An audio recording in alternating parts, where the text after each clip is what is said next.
Une langue de feu, une déflagration. 2 heures avant l'ouverture de la station, les pisteurs traquent les coulées de neige à coups d'explosifs.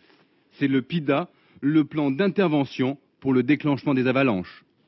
Il va permettre de déclencher une avalanche de type artificiel pour justement sécuriser tout le domaine et qu'il n'y ait aucun risque une fois que les clients sont sur les pistes.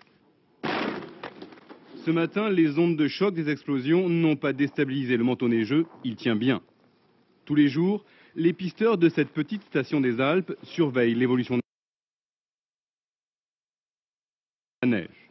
Des observations empiriques doublées une fois par semaine de sondages en profondeur. Alors en surface, on a des gobelets, taille environ 2 mm. Ça nous permet de suivre, d'avoir une vue en continu de l'évolution de la neige sur la station de la Norma, hein, et donc de pouvoir apprécier la résistance du manteau neigeux et le niveau de sécurité qu'on a dans les couloirs au-dessus des pistes. Le mot d'ordre, c'est sécurité avant tout. Et je crois qu'il n'y a pas de petite et de grande sécurité. C'est la sécurité maxi. On a les mêmes moyens que les grandes stations, les mêmes outils de travail.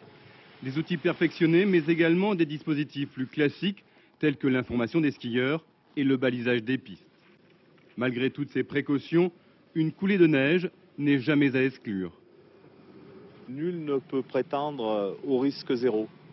Il y a toujours un risque. C'est le risque qu'on accepte quand on monte sur des pentes enneigées en altitude.